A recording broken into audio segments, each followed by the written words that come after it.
Record of Ragnarok. If you've been on social media, you've been introduced to the series, whether that be in a negative light or a positive light. With the announcement of a second season produced by Netflix, I wanted to give my thoughts on the anime, manga, and what to expect in season 2. In the case that you aren't aware, I'll quickly explain the premise of the story, and as it's a tournament-based series, the plot is relatively simple. Every 1,000 years, the gods gather and hold a council called the Human Extinction Conference, in which they decide whether the human race should continue to exist or not. In this conference, the unanimous decision is to seize the existence of humanity because of their atrocities committed on Earth. One Valkyrie named Brynhild suggests that the gods should have a tournament with humanity, a series of 1v1s between 13 gods and 13 humans. Like I said, relatively simple. Following a good amount of success in its serialization, it was adapted into an anime by a studio called Graphinica and published by Netflix. Saying the series was heavily anticipated would be an understatement. As the manga is absolutely amazing and excels in what it tries to do, expectations for the anime were naturally high. At its core, it's a tournament manga that has an extremely heavy focus on combat, fighting, and action. There are aspects of storytelling within the backstories of characters, which is something I'll talk about later, but for the most part it's just two characters throwing hands until one of them folds. Because of these factors, the quality of the animation during the fights is extremely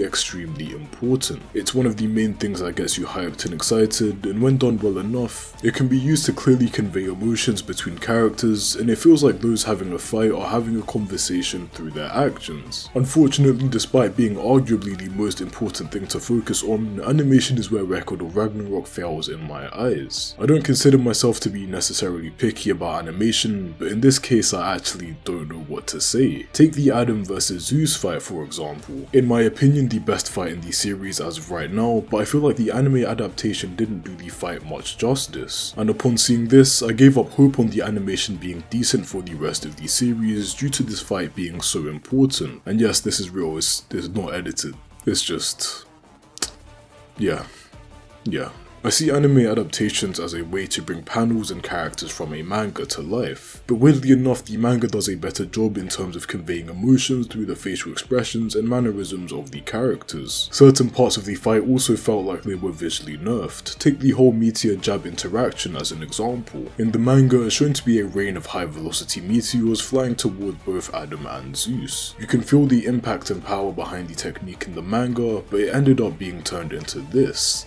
Fucking hell, man. There are other inconsistencies in terms of dialogue and spectator reactions. As a whole, it just felt unfaithful to its source material, and coupled with pretty mid animation, it's clear to see why people reacted the way they did. Like I mentioned earlier, there are aspects of storytelling through backstories, and these serve as a breather, for lack of better words, between the fights between characters. The manga does a genuinely amazing job at creating the backstories of characters, their themes become very apparent, and they feel extremely fleshed out as characters. The gods range from Greek to Norse to Hindu ones, and all the humans have had historical significance. The series weaves in the mythology of the gods as well as the achievements of the humans into their backstories and adds its own special twist to it. The concept of this is amazing and was executed extremely well in the manga, and despite animation not needing to be crucial in this part of the series, it still feels like it fell flat. After looking into the track history of Studio Graphinica, it does give me more insight as to how the anime came out like this. I saw that they're involved in a few action-centered anime such as Hellsing Ultimate, but they were one of the 3 studios working on the series. The other 2 being Madhouse, which is well known for its animation quality, and Satellite. For the most part, it seems like Graphinica mainly deals with slice of life, and as far as I can tell, Record of Ragnarok is the first solo action anime that they've worked on. Due to the nature of anime production as well, it's likely that COVID may have had an impact on the quality of the anime. I'm honestly surprised that there's going to be a season 2 given the general consensus, but I can tell you what to expect going forwards. Based on the key visual, there are going to be 3 fights this season. The fights being Jack the Ripper vs Heracles, Raiden vs Shiva, and Buddha vs Bishamonten. During these fights, it felt like the author's storytelling and ability to develop backstories truly flourished, and it puts you in a position where even though you'd naturally be rooting for humanity because of how evil and egotistical the gods are portrayed to be, you find yourself torn on who you should be rooting for and come to learn that not all gods are necessarily bad or evil. I can't speak on what the animation quality will be like in season 2, but I'm hoping their faithfulness to the source material increases from season 1. The fight choreography continues to improve and get more complex as the series goes on, which is a good thing for the manga of course, but if the anime decides to cut corners, then it likely won't end well. I've seen people complain about the pacing of season 1, but I don't think it will change this season, or people may find it worse this time around. Last season averaged out to about 4 episodes for 3 fights, and unless they make the season more than 12 episodes, which is a possibility due to how long the Jack the Ripper fight is compared to others, it's not looking too good. All in all, how well season 2 does depends on Graphinic's ability to improve their animation quality and methods, whether this be by getting another studio to assist them, or animating parts of the season with CGI. If you were interested by the premise of the series, then I heavily suggest you read the manga. It's genuinely amazing. I think I've said everything I wanted to. Thank you for watching, and as always, have a nice day.